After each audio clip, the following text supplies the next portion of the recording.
Parler du chef de l'État qui a été élu, mais sauf qu'il y avait une organisation terroriste sur la toile qui a voulu mettre le pays à feu. C'est un discours pro-domo. Et les gens qui ont été là... Vous avez travaillé comme les autres. Vous avez travaillé exactement avec les mêmes méthodes que les lanceurs d'alerte qu'on parle là. Nous sommes dans un débat. Vous avez travaillé de la même façon. Ok. Si vous l'avez dit, ils ont travaillé de la même façon. Avec exactement les mêmes méthodes. Et moi, je pense que c'est incongru. C'est incongru lorsqu'on est sur un plateau d'évoquer des sujets qui concernent des personnes qui ne sont pas là, qui ne peuvent pas répondre, et de revenir à chaque fois. Ok, d'accord. Voilà. Sauf s'il y a un mandat ici pour faire la promotion de cela. C'est des choses dans d'autres milieux dont on peut parler. Ok, Bobio Kono, merci. Je suis entièrement d'accord avec vous. Évitons de parler de ceux qui ne sont pas là, parce qu'ils ne sont pas là pour répondre. Et sauf si des gens ont des mandats également, il faut nous présenter ces mandats-là pour pouvoir répondre à leur place. Donc, Ernest, vous dites que vous n'allez pas faire de propositions sur ce plateau, et pour vous, vous reconnaissez quand même les gens qui ont mouillé le maillot et à qui le président devrait être reconnaissant. Est-ce que je peux continuer maintenant? C'est pour ça que je vous pose la parole. C'est pour ça que je pose la question. Vous donnez la promesse que non, allez-y, rassurez-vous. Je réitère donc que même cela donne du torticolis à M. Bobekono, que M. Bidjan a fait un travail formidable, que M. Raoul Mbia a fait un travail formidable. C'est les lanceurs d'alerte qui travaillent comme Boris Berthold. Et je continue. Et Zumanto et autres. D'accord. C'est la même espèce. Ok. C'est très dangereux pour le pays. On a compris, ok. Alors, Ernest, très très dangereux. Ernest, je voulais... Allez-y, vous gardez la parole. Bobio, je te connais. Vous gardez la parole, Ernest. Bobio. Non, je suis plus défenseur de la République que toi. Qu'est-ce qui t'arrive, Bobio? Malheureusement, le temps est... Vous n'avez pas besoin de... Deux messages. Un qui est d'abord très court. Je reçois des captures d'écran, des gens qui me disent qu'il y a un certain Paul Chouta, terroriste, qui prétend que je lui ai proposé. Chouta et moi, on ne s'est jamais rencontrés. J'ai été à l'université de Yaoundé, je ne l'ai pas vu là-bas. J'ai été à l'ESTIC, je ne l'ai pas vu là-bas. J'ai été au collège de Paris en France, je ne l'ai pas vu là-bas. On ne s'est jamais assis quelque part pour boire. Chouta n'est pas sur ce plateau. Et je termine par non, il faut le dire. Non, on n'a pas besoin de pour parler aux jeunes Camerounais. Des informations. Je vais passer un message aux jeunes Camerounais qui nous écoutent. Les débats peuvent être houleux sur le plateau, mais quand on sortira d'ici, on se parlera en gentleman. Bobio Kono, c'est un grand frère, on se parle, il n'y aura pas de guerre et on va se parler. Même ceux qui sont à ma droite. Pas avec moi, monsieur. Je vous remets dans votre livre. Je continue donc. Merci, voilà. Parce qu'après, vous n'allez pas lécher les mains. Non, s'il vous plaît. Alors, je continue donc en disant à ces jeunes Camerounais, l'élection présidentielle est derrière nous. Il y a un homme qui a été choisi par le peuple camerounais et par Dieu, c'est Paul Biya. Il vous a annoncé les couleurs. Il dit que la priorité de son mandat, ce sont les femmes et les jeunes. Ceux qui vous demandent encore de sortir ou de faire quoi que ce soit concernant les villes mortes, n'écoutez pas ces discours-là. Parce qu'au moment où on parle, il y a certains de nos compatriotes qui sont en garde à vue. Il y a certains qui sont passés des vies à trépas. Il y a certains qui ont perdu des biens. Il y a certains dont l'intégrité physique a été touchée. Il y a ceux qui sont menacés. J'ai vu l'image des mamans qui pleuraient, qui demandaient que leurs enfants ne soient pas amenés en garde à vue. Alors, ce message, c'est pour vous dire, vous avez écouté le chef de l'État, ne sortez plus. Pour une fois, je suis d'accord avec M. Sadou, ne sortez pas parce que non politique vous demande de sortir pour aller piller, pour aller casser. Votre avenir est devant vous. La vie vous tend la main. N'allez pas tout mettre en cause. Parce que vous êtes sorti pour un leader politique qui a lui-même travaillé avec le chef de l'État camerounais, Paul Biya. Donc, je chute, Bouba, je chute en disant, et je l'ai dit quelques jours avant l'élection présidentielle, Paul Biya est une chance pour le Cameroun. Dans quelques années, nous le regretterons tous. Mais pour le moment, prenons-le comme chef de l'État, le seul qui a été élu, et travaillons pour que notre pays soit uni, prospère, dans l'unité nationale. Il n'y a pas de Babana, il n'y a pas de Wondo, il n'y a pas de Betty. Nous sommes tous Camerounais, nous sommes tous républicains. Soulé, après le discours d'investiture, place à l'action maintenant. Oui, place à l'action parce que on attend le président de la République au tournant. Je pense que le PAN lui a remis un stylo. J'espère que ce stylo ne s'est pas perdu entre le palais des Verts, Paul Biya, et le palais de l'Unité. J'espère qu'on n'a pas volé ce stylo, J'espère que ce stylo existe encore entre les mains du président. Du coup, nous attendons un remaniement, un réaménagement ou alors vraiment quelque chose, j'ai envie de dire, un tremblement de terre. Parce que ce gouvernement a duré plus de 7 ans, pratiquement 7 ans. Et ce gouvernement, en réalité, pour la majorité des personnes, ne rassure plus. C'est pour ça que je dis, Bouba, vous avez voulu m'empêcher de le dire. Quand on sort d'une élection présidentielle, ce n'est pas nouveau, on récompense ceux qui ont bossé, ceux qui ont bien travaillé. C'est en cela que j'ai cité, n'est-ce pas, Mouktar Amadama et le sénateur Abba Aruna, qui ont sauvé, n'est-ce pas, le président de la République dans le département du Mbéré, dans la Damawa. D'accord, merci.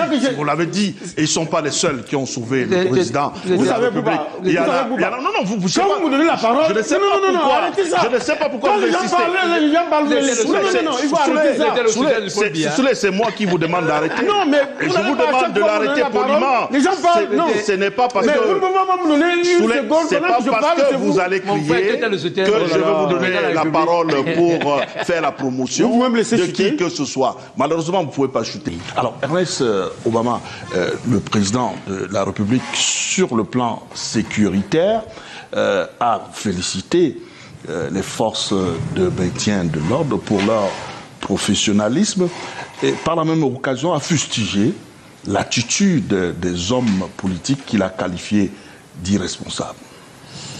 Écoutez, Bouba, si vous permettez que je fasse un commentaire avant de répondre à votre question. Je suis très gêné qu'on pense que le discours du chef de l'État est identique au précédent.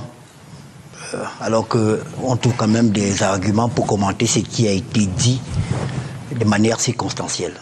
C'est quand même assez grave. J'ai l'impression qu'il y a de la malhonnêteté intellectuelle. Et au-delà... Est-ce que le fait qu'il soit identique empêche qu'on puisse commenter? Parce que vous parlez de malhonnêteté. Vous pouvez repasser la parole à M. Bobiokono. Hein, si vous avez parlé de courtoisie. Oui. J'espère que le terme malhonnêteté intellectuelle est courtois. Ok, d'accord. On va poursuivre sereinement et dans la courtoisie. Il faut donner de l'eau à M. Bobiokono. Il est un peu nerveux. Je ne sais pas pourquoi Bobio est nerveux. Pas du tout. Bobio, on est amis. Ne vous énervez pas. C'est un débat républicain. S'il vous plaît. Prenez un verre d'eau. Ça va vous faire du bien. On martèle encore une fois de plus. Chacun a son temps de parole. Il faut respecter le temps de parole de tout un chacun. Et si vous avez des choses à dire, il faut me demander. Moi, je vous passe simplement la parole. On ne parle pas tous à la fois, Ernest. Donc, je disais que le discours d'investiture du président Biya ne peut pas être identique au précédent. Je pense que je reviendrai là-dessus. Autre chose, il y a des gens dans notre pays qui ont du mal à s'assumer, à prendre une carte dans une formation politique et qui passent pour des représentants de la société civile alors qu'ils ne le sont pas. Ils sont contre le président Biya et tout le monde le sait. J'ai eu le bonheur... Je suis allé 4 à 6 fois au Maroc. Parce qu'il ne faut pas souvent venir à la télé dire des choses qui ne sont pas. Même à Paris, il y a des trous. Il y a des trous à Paris, M. Payon. J'étais au Maroc, j'étais à Fès, j'étais à Casablanca, j'étais à Rabat. Il y a des trous, puisqu'il y a un service qui travaille. Sinon, ce service n'existerait pas pour refermer les trous. Revenons au discours du chef de l'État. Dans son discours, le président Biya a d'abord remercié les acteurs. Elections Cameroun qui a fait un travail formidable. Tout a été fait dans les délais réglementaires. Tout dans les délais réglementaires. Vous ne voulez pas qu'il félicite, c'est quand même ceux qui ont bourré les urnes ou ceux qui avaient des PV signés avant l'élection même. Donc il a félicité, il n'y a rien à dire là-dessus. Le chef de l'État a félicité les forces de défense du Cameroun qui sont restées professionnelles. Voyez-vous, il y a des hommes politiques irresponsables qui ont envoyé les jeunes dans la rue. Monsieur Ndjekam Tchameni, on a trouvé 10 cartons de tramadol. Qu'est-ce qu'un homme politique fait avec des tramadol? Si les jeunes revendiquent leur victoire, est-ce qu'on a besoin de les doper? Est-ce qu'on a besoin de leur donner de la drogue? Je continue. Il a ensuite félicité ceux de ses collaborateurs, le ministre d'État, secrétaire général de la présidence de la République, qui a entrepris des consultations. Vous vous souvenez de tout ce que cela a créé par le passé. On disait qu'il agissait, qu'il n'avait pas eu l'accord du chef de l'État. Il l'a conforté dans cette posture-là. Et il est entré dans l'élection. Il a parlé aux jeunes, je vous ai compris. Je suis surpris que les gens me disent aujourd'hui que c'est le même discours. Le président Biya a parlé aux jeunes. Il a promis, il a dit 3 à 4 fois jeunes et femmes. Et voyez-vous, quand le premier gouvernement du président Biya, il y a une seule femme, Madame Tchanga, Delphine. Aujourd'hui, les ministres pleins, je pense que nous sommes à 8 femmes. 17% du gouvernement, il y a des femmes. Ça veut dire qu'il y a une évolution. Et le chef de l'État dit qu'il va aller au-delà et promet des possibilités pour les jeunes Camerounais.